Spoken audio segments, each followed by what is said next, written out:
Hello everyone, welcome back to my channel and thank you for joining me for your spirit message today. This is going to be a message targeted to anyone watching that needs some advice and guidance. And of course it's going to be a collective message, so if you've clicked on this, regardless of your sign, this reading is going to be for you.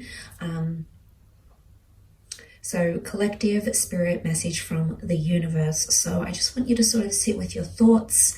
What's going on in your life at the moment? What have you been thinking about, dwelling on, focusing on?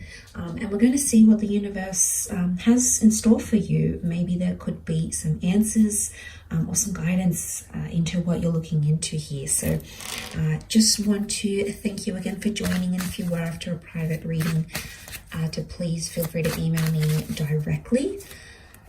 Otherwise, let's have a look at your guided spirit message. What is it that universe wants you to know?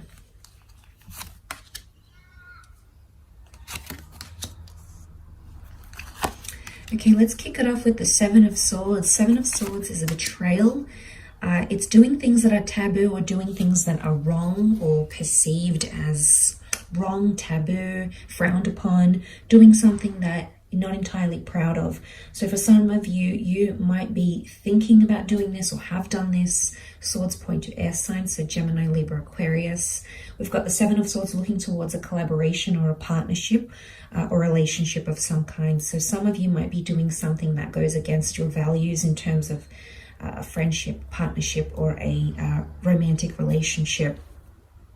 And I think it's starting to weigh heavy on you because you're noticing, I might not be doing the right thing by this person or by this contract or by this enterprise or partnership. So I think some of you may be in an energy where you're trying to get away with something here, but it just festers, and I think it's kind of growing and growing, and you're realizing something needs to change or I need to do something about it. It can also be done to you. There might have been a betrayal or a transgression towards you from your significant person, particularly maybe if you're dealing with a Leo partner or a Leo collaborator of some kind. And it's starting to weigh heavy, okay? Something has to change, something has to give. So I feel like some of you are definitely going through the motions,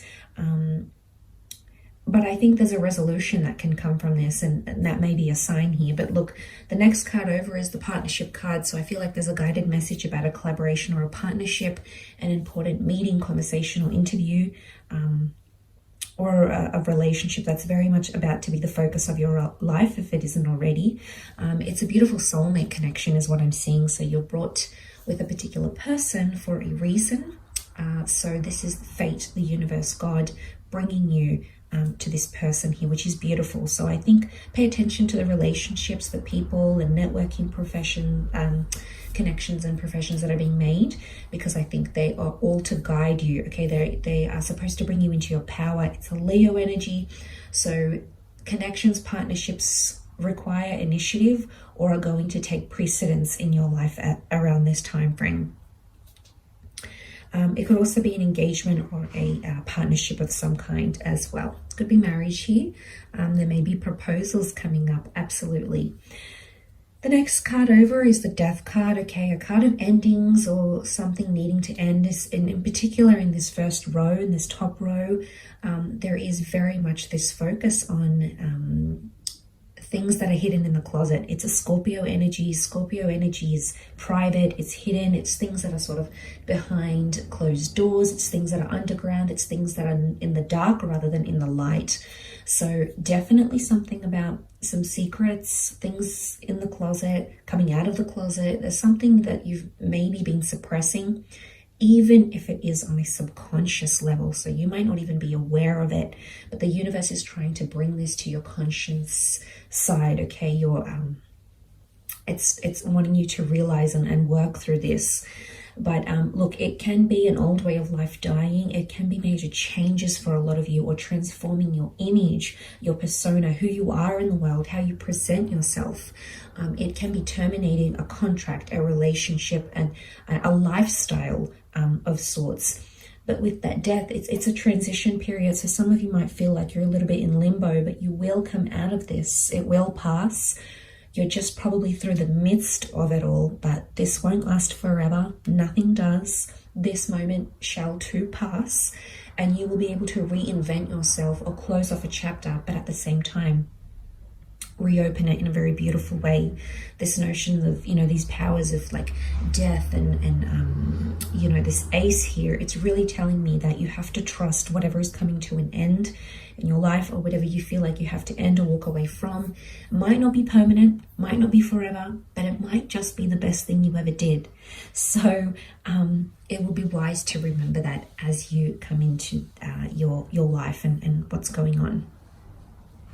Next card, Ace of Pentacles, Hand of God, offering you a physical asset or a physical change of circumstances, more wealth or an opportunity to create money, a new living situation, having a physical asset in your hands, perhaps a car, something of value, however, and something that could prove lucrative or make you grow in terms of physical assets. It may be a new connection, it may be a new person under a Taurus, a Capricorn, or Virgo, but it is connected to monetary or earthly chapters. So anything in the earthly sense, very likely to be sent to you. So I think it's a good sign. It also looks like the sun. So following that black flag of death, we've got the beautiful golden pentacle, which looks like a sun. And the sun is all about illumination. The sun injects harmony and happiness, and just, you know, lights our path when we feel like we don't have a clear path or things aren't really making sense. So trust what the universe and God are putting in front of you, because it's all for a reason. That Ace of Pentacles is literally being handed to the High Priestess, a very strong spiritual card or fertility card. So for a lot of you, big chapters in those areas of your life. Black and white pillars, the yin and the yang. So again, this column, both number 2, there's either 2 powerful connections or 2 powerful partnerships, or seeing another side of yourself that's going to be illuminated in a very powerful way. This is all about duality. This is the back and forth, multiple homes, multiple income streams, multiple partners, or focusing on that one powerful relationship or collaboration in your life. But a very fertile kind of energy, very much a spiritual venture here. So I think a lot of you might meet someone or connect with a person who's going to open up your eyes spiritually, which is very profound, could very much contribute to that change of, you know, self and reinvention with the Death card, absolutely. She also brings religion. You know, we've got the cross, we've got the Islam crescent moon, we've got the Jewish Torah. So spirituality and faith and religion, you might be called upon these things through a person, through some sort of collaboration, but there's a reason why. And it could also be too, as a number of partnership, your devotion to that may grow, and that relationship may really blossom, and you will find that contributes to that reinvention, particularly if you're going through that 7 of Swords energy.